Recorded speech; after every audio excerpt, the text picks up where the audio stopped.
السلام علیکم ورحمۃ اللہ وبرکاتہ۔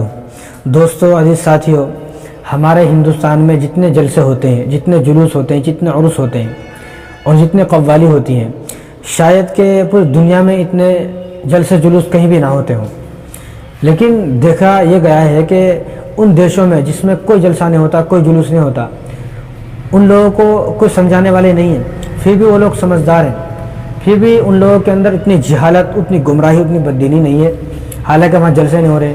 ہمارے یہاں پر کتنے جلسے ہوتے ہیں، آئے دن جلسہ، یہاں جلسہ، وہاں جلسہ، ہر جمعرات کو کہیں نہ کہیں جلسہ ہوتا ہے، ہر ہفتے کے دن رات میں کہیں نہ کہیں جلسہ ہوتا ہے، اتنے جلسے ہوتے ہیں۔ ربیع الاول کے مہینے میں وہ کم سے کم 30 جلسے ہوتے ہیں، ایک شہر کے اندر ہر دن ایک جلسہ ہے۔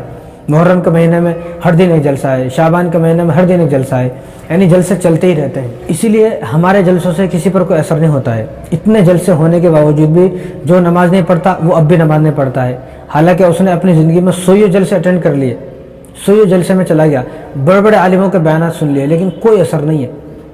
جو جھوٹ بولتا تھا وہ جھوٹ بول رہا ہے، جو شراب پیتا تھا وہ شراب پی رہا ہے۔ اتنے جلسے ہونے کے باوجود بھی کوئی اثر نہیں ہے۔ کیوں اثر نہیں ہے؟ اس کی وجہ یہ ہے کہ آج ہمارے جلسے نہیں ہیں، بلکہ وہ میدان جنگ بن گئے ہیں۔ یہ دیکھیں آپ کہ کس طرح اسٹیج پر ایک جاہل کو کھڑا کیا، اور وہ جاہل کس طرح بک رہا ہے اور کس طرح وہ حرکتیں کر رہا ہے، اس کے بعد اس کو کوٹا گیا۔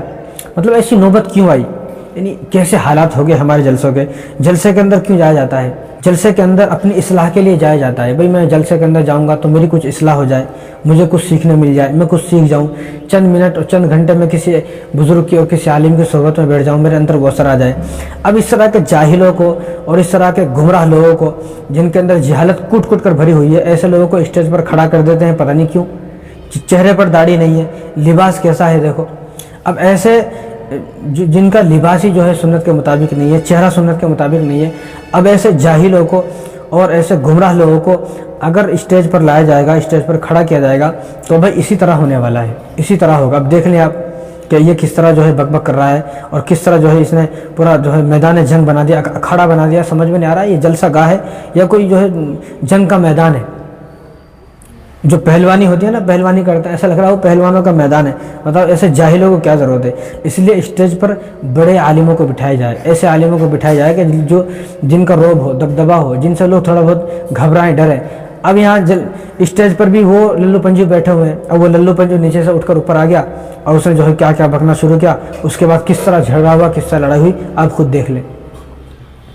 اس لیے اب کوئی اثر نہیں ہو رہا ہے۔ اس لیے آپ دیکھیں گے کہ ہمارے جلسے کے اندر نہ کوئی پولیس والا آتا ہے، نہ کوئی وکیل آتا ہے، نہ کوئی جج صاحب آتے ہیں، نہ کوئی ڈاکٹر صاحب آتے ہیں، نہ کوئی مالدار صاحب آتے ہیں، کوئی نہیں آتا ہے۔ وہ مالدار صاحب ہیں، وہیں سے چندہ دے دیا، بات ختم۔ وہ غریب طبقے کے لوگ بیٹھے ہوئے ہیں بیچارے، جن کو گھر میں فاقے کی نوبت آ رہی ہے، اب وہ کسی نہ کسی طرح کھانے کے بہانے سے یا بس ویسے ہی ٹہلنے کے بہانے سے آگے، یا چند نوجوان ہیں وہ بس مستی مذاق کرنے اور مسخرہ پن کرنے آگے، اصلاح کرنے کے لیے کوئی آ رہی نہیں ہے، اس لیے اصلاح نہیں ہو رہی ہے۔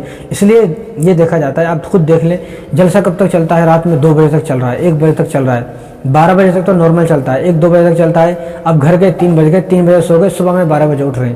مطلب جس چیز کے لیے جلسہ ہوا، جلسے کیوں ہوتے ہیں؟ بھائی نماز پڑھو، اللہ کو راضی کرو، اس لیے جلسے ہوتے ہیں، اور وہ مقصد ہی ختم ہو گیا۔ 2 بجے تک رات میں جلسہ ہوا، اس کے بعد صبح میں سو گئے، فجر کی نماز کا کچھ پتہ نہیں کہاں ہے، 12 بجے اٹھ رہے ہیں۔ یہ حالات ہو گئے ہمارے جلسوں کے۔ بس اللہ تبارک و تعالیٰ ان کو ہدایت نصیب فرمائے۔